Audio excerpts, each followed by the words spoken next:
A União das Casas Espíritas da Zona Norte apresenta O Espiritismo está no ar, um programa que anuncia, esclarece e consola.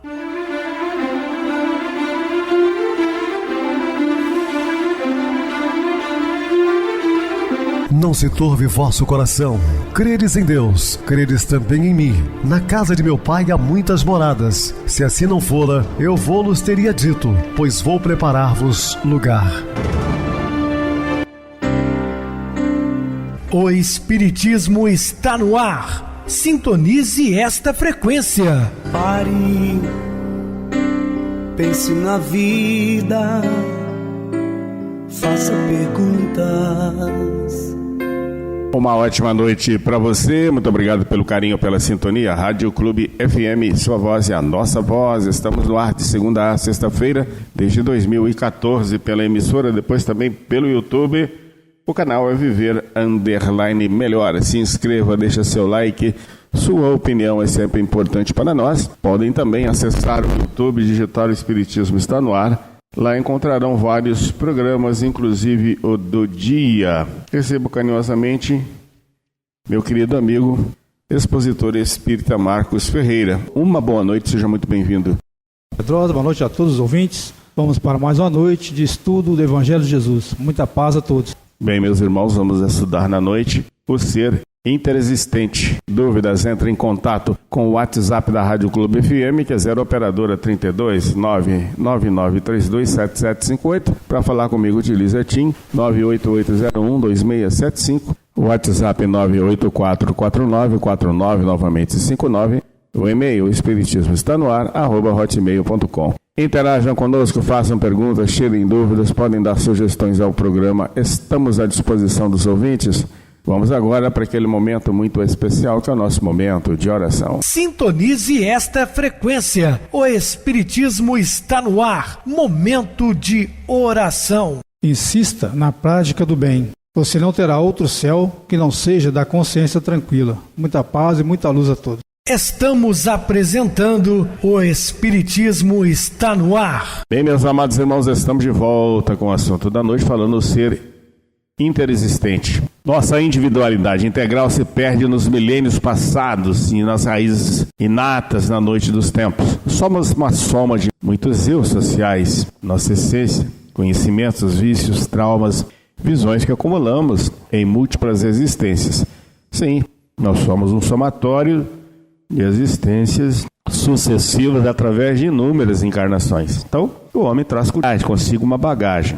Assim, muitos de nossos gostos, inclinações, ideias inatas consta de nosso eu. O esquecimento do passado próprio do espírito encarnado num planeta inferior como a Terra esmaece, porém não anula essas vozes internas.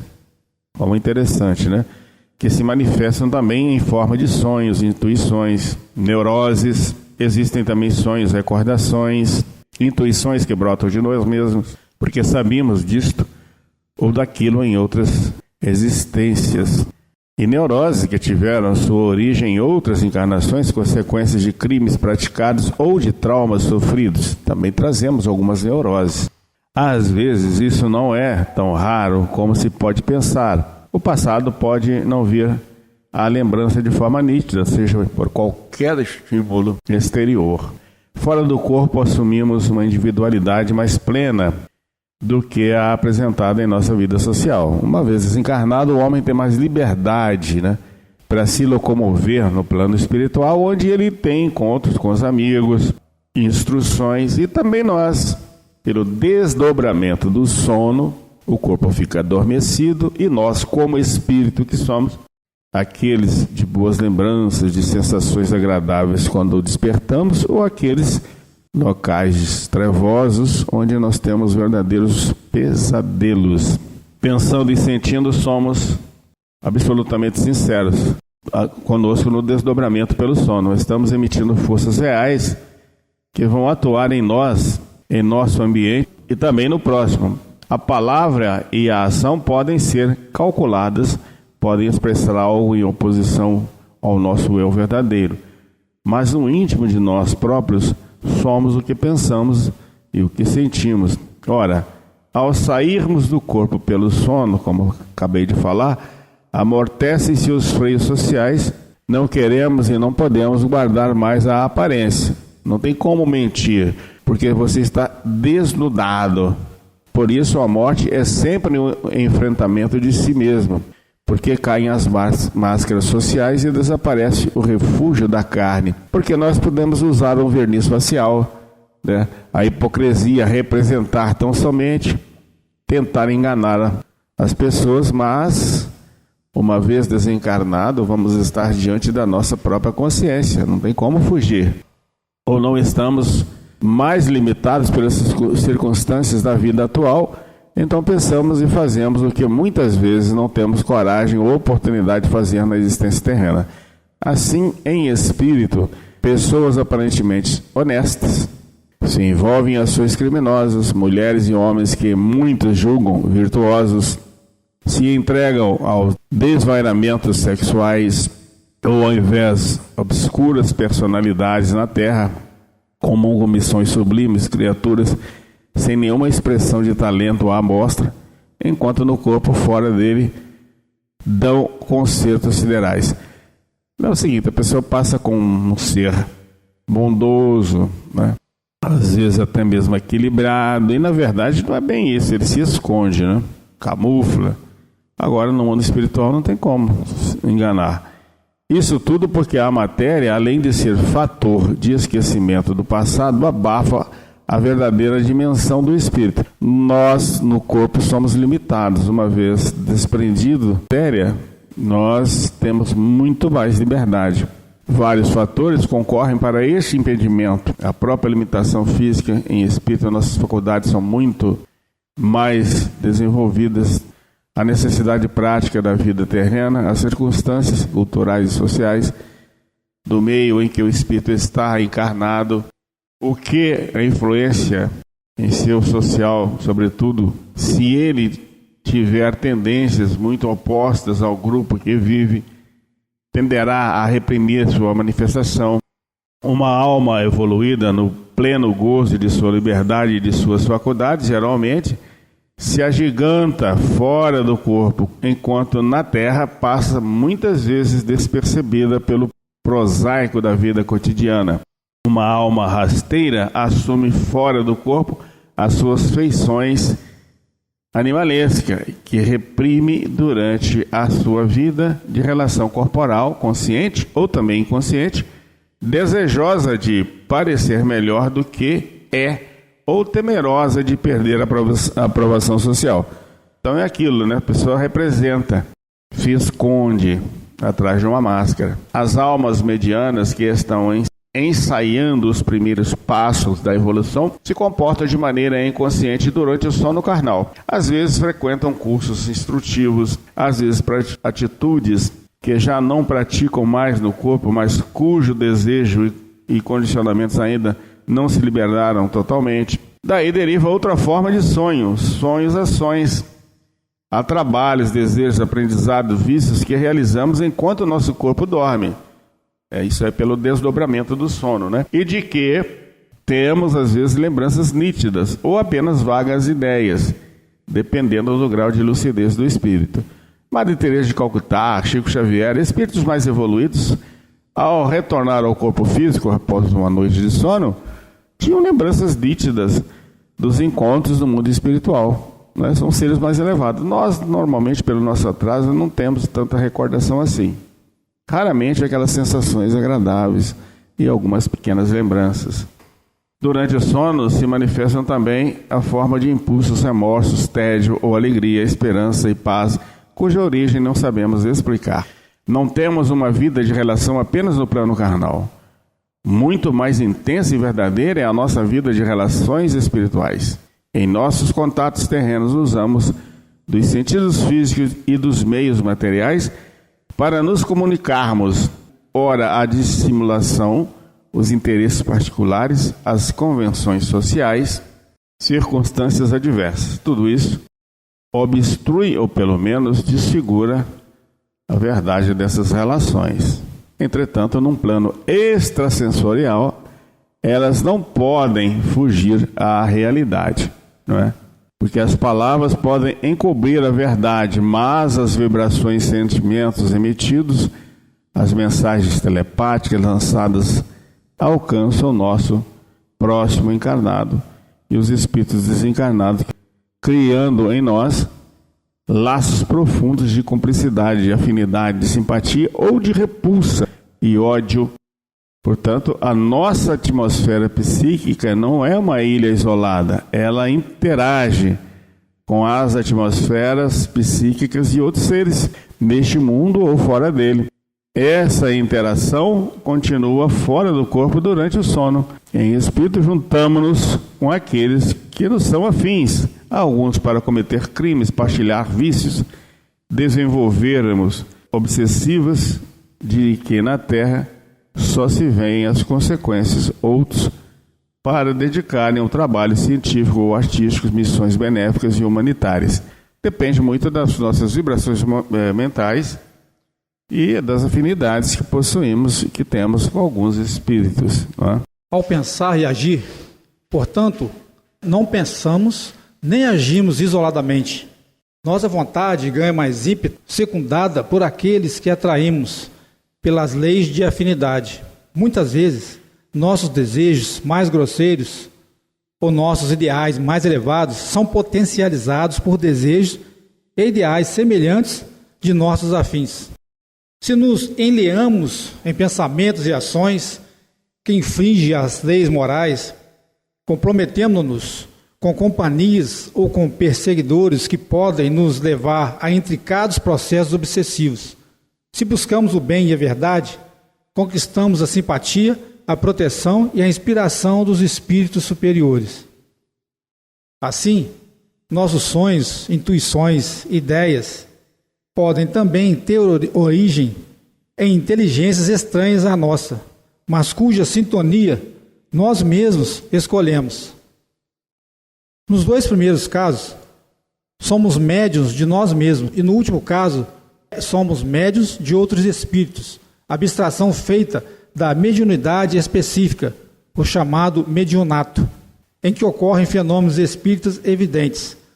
Algumas pessoas têm como tarefa particular na existência o exercício desta ou daquela mediunidade, mas no sentido amplo, todos somos médiuns, pois todos somos interexistentes. A toda hora somos intermediários entre o plano espiritual e o plano físico. A própria vida na Terra é um ato mediúnico, porque é a manifestação do espírito através do corpo.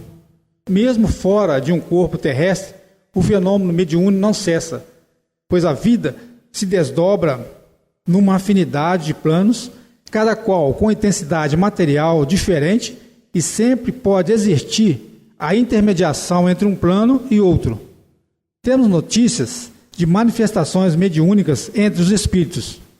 Quando o espírito mais avançado, com um corpo mais sutil, quer se manifestar a um outro espírito mais atrasado, precisa materializar-se, e para isso pode se utilizar de um espírito médium, que lhe empreste matéria mais grosseira. A interexistência, como se vê, é um fenômeno universal, porque o espírito, centelha divina, pode se manifestar em diversos planos da matéria. Por causa da interexistência, poderia alguém ser levado a pensar que o ser humano esteja condenado a viver com uma consciência fragmentada, não sabendo jamais ao certo de se suas ideias e atitudes provêm dele próprio, de inteligências estranhas a dele, ou se a sua verdadeira personalidade é de agora ou de séculos atrás. Mas não é assim. É verdade que muitos desequilíbrios mentais provêm de tais confusões, mas sempre por culpa do próprio espírito, que às vezes se apega a máscaras de personalidade que dele mesmo criou, fugindo de enfrentar a sua realidade íntima. Então, ocorrem dissociações de personalidade, loucura, fuga da realidade. Também em processos obsessivos, pode acontecer de um indivíduo perder a noção da própria identidade, mas ainda assim, a responsabilidade inicial é sua, pois em toda obsessão, obsedado por atitudes morais inadequadas, abre brechas de entrada à influência dos espíritos perturbadores. De qualquer forma, esses estados patológicos são sempre temporários, porque mais cedo ou mais tarde, dependendo sempre dos esforços que despender, o espírito encontra o equilíbrio, reencontrando a si mesmo. Na estrutura psicológica do homem, existe uma unidade interior comandada pelo espírito, o princípio inteligente que nos anima, emanação da divindade. O espírito é todas as personalidades carnais que já assumiu. Ele dá forma ao perispírito, influencia o corpo físico, é o sujeito de seu destino e é o centro de irradiação, que se põe em comunicação com outras inteligências. Esta é uma realidade, entretanto, que demora muito para que ele sinta e veja. Para ter plena consciência de si mesmo, o espírito tende a amadurecer pouco a pouco, através de múltiplas existências.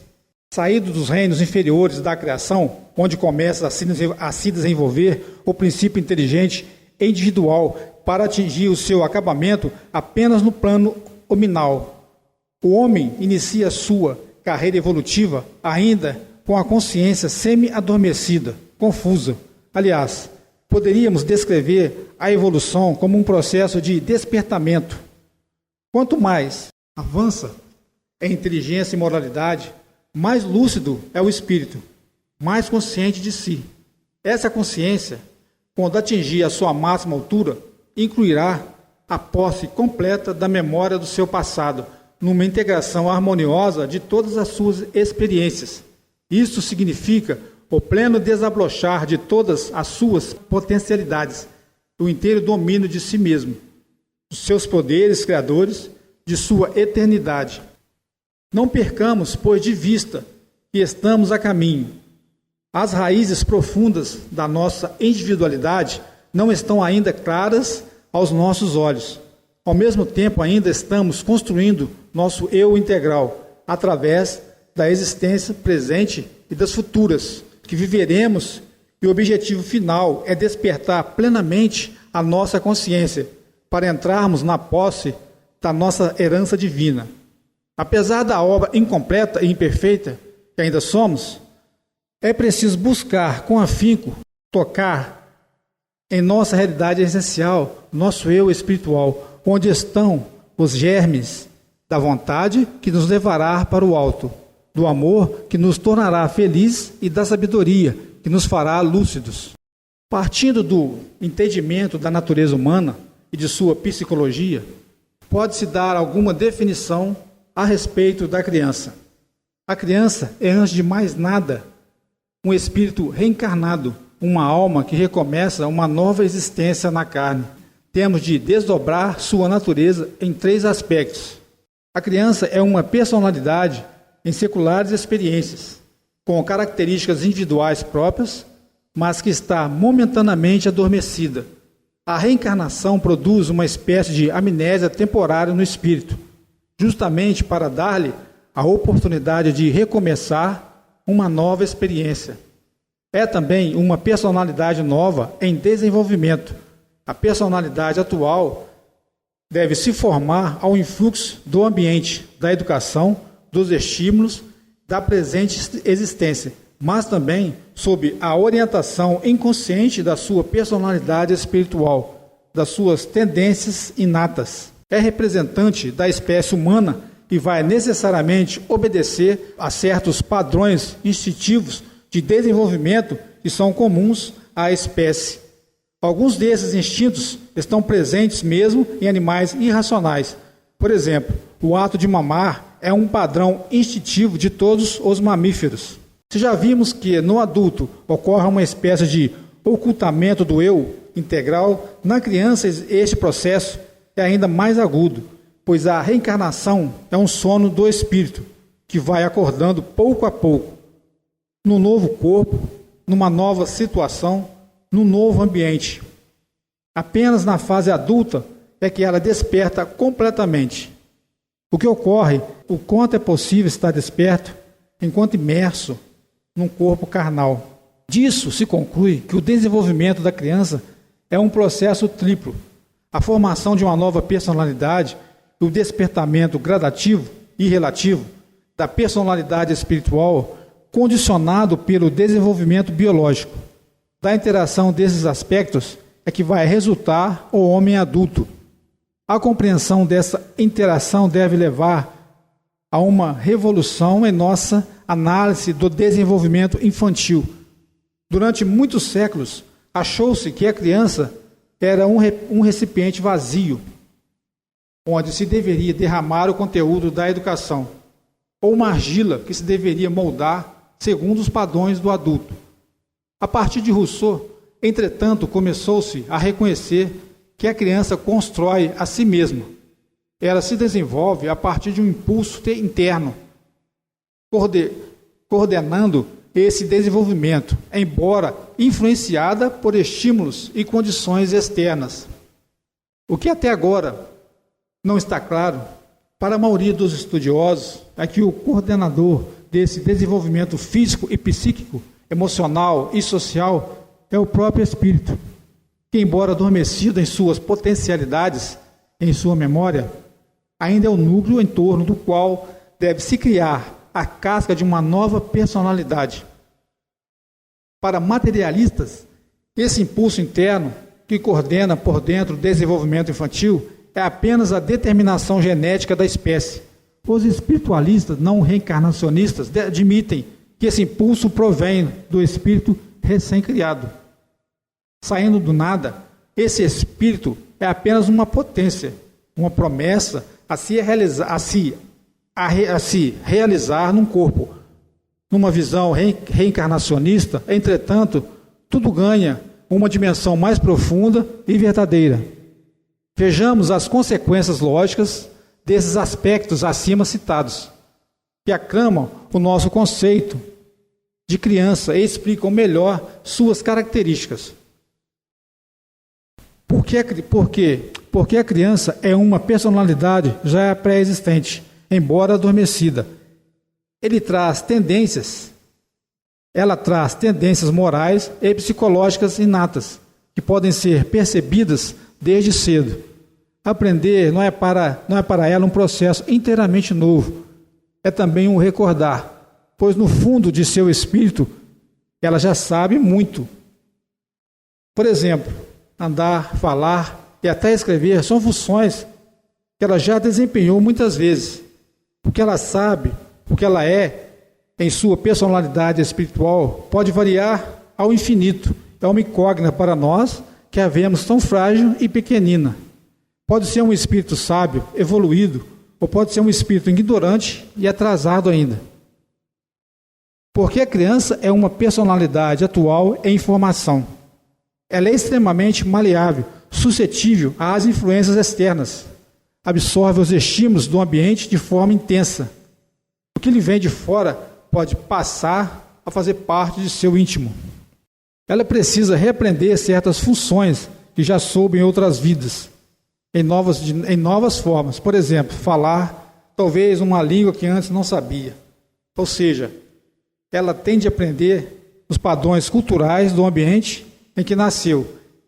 Ela parece dotada de uma certa bondade natural, o que Kardec chama de roupagem de inocência, que é real na medida em que as suas tendências negativas inatas estão dormentes, e o que está mais à vista é a essência boa.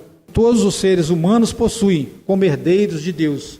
Referimos-nos aqui à medida das crianças, porque há exceções, de que trataremos mais adiante, que demonstram muito cedo uma perversidade inata. Porque a criança é um ser humano em crescimento. Ela apresenta alguns padrões de desenvolvimento físico e psíquico, que muitos estudiosos do assunto têm observado. Isso significa que existem certas fases infantis obedecendo a uma lei de desenvolvimento que podem variar de indivíduo para indivíduo e podem ser influenciadas por componentes socioculturais. Essas leis são tanto biológicas, que se refere à maturação do corpo, quanto psíquicas, e essas têm relação com a gradativa integração corpo-espírito no processo da reencarnação. As leis gerais do seu desenvolvimento físico, psíquico e do processo reencarnatório fazem com que todas as crianças sejam semelhantes em todo o mundo, guardadas as diferenças individuais e culturais, nunca ausentes. Existe, portanto, uma natureza propriamente infantil. Muito bem, Marcos, bem explicado. Vamos agora para o intervalo musical a seguir a nossa oração final. A ampulheta.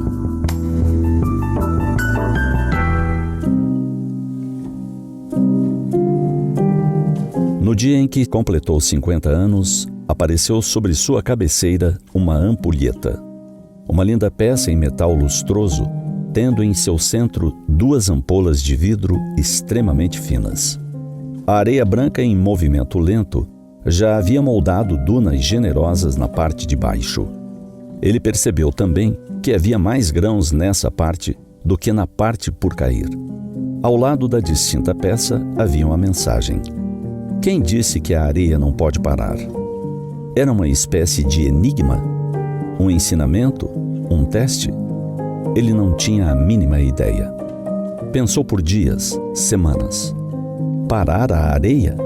O que é capaz de segurá-la? E começou a fazer algumas experiências.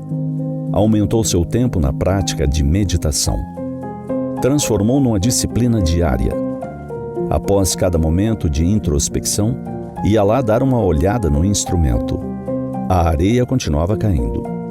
Enquanto fazia suas orações, tentava perceber se a areia havia parado de correr, pelo menos por 1 segundo, mas não percebeu nenhuma mudança. Enquanto fazia suas leituras à noite, alimentando-se de mensagens edificantes, preparando-se para um sono reparador, vez ou outra, entre parágrafos, o olho dava uma escapada para o lado, tentando perceber alguma coisa diferente. Tudo igual. Continuou seus dias até que um acontecimento o surpreendeu. Sua rotina de trabalho incluía muitas horas fechado num escritório, sozinho, lidando com mensagens, telefonemas, bancos, clientes. Mesmo trabalhando meio período em home office, aquelas horas sentado, olhando para telas, números, resolvendo problemas, eram extremamente cansativas. Pausas eram sempre bem-vindas, mas ele não se dava esse direito. Precisava render mais, cumprir prazos, buscar a excelência em tudo. No meio de tarde de um dia de semana qualquer, alguém simplesmente entrou em seu escritório, quase que derrubando a porta. Pai, preparei uma surpresa. Você precisa vir comigo agora. Como recusar o convite de uma criança tão doce e com aquele sorriso de quem tinha feito arte? Sua filha o pegou pela mão e o levou para a parte de trás da casa. Ela havia preparado um piquenique só para os dois. Fez tudo sozinha, sem ajuda de ninguém. Estendeu a toalha, colocou pratos, talheres, trouxe o suco e a metade de bolo que havia. E sem esquecer a xícara de cafezinho do pai. Além disso, posicionou um pequeno quadro negro com os seguintes dizeres: piquenique do papai e da filhinha. Ele ficou encantado. Significava muito ela ter feito tudo aquilo sozinha. A iniciativa, a capacidade de preparo, a idealização. Só que ela não parou por aí. Em volta da toalha havia enfeites. Ela havia decorado com algumas peças que encontrou pela casa. Pequenos vasos de flores, souvenirs de viagens, brinquedos dela e algo do pai. Ele não conteve a emoção. Ali, em volta do singelo piquenique, estava a sua ampulheta. Estava virada de lado e a areia parada. Ele entendeu tudo. Lembrou da mensagem. Quem disse que a areia não pode parar? Sentou-se, aproveitou o momento e não se lembra quando saiu dali.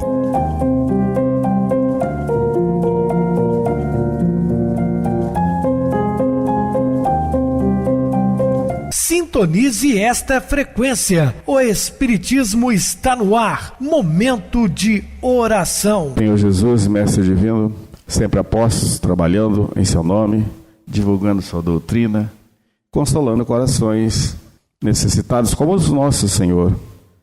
Somos os primeiros a ouvir o que falamos, Nossas bocas estão próximas dos nossos ouvidos aqui na emissora, talvez os mais necessitados. Mas pedimos sua paz, suas bênçãos de luz para todos os nossos irmãos, ouvintes desse imenso rincão brasileiro e também alguns do exterior. Que assim seja. Meu querido irmão Marcos, suas despedidas.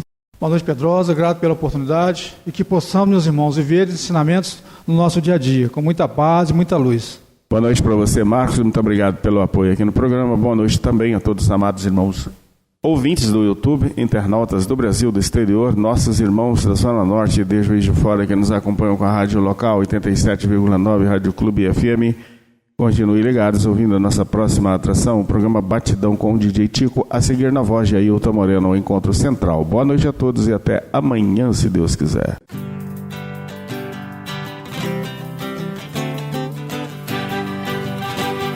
A União das Casas Espíritas da Zona Norte apresentou O Espiritismo Está no Ar, anunciando o Evangelho de Jesus, esclarecendo sua mensagem, consolando corações. Olhe pro céu e descubra imagens de luz. Se tem Jesus, o amor todo que Deus te deu. Pense no bem, no melhor em que pode fazer. Seja o que for, também vai receber. De coração, ajude-me, irmão, a caridade é o caminho do amor. Faça ainda que possa sofrer, pois bênçãos de Deus há de ter.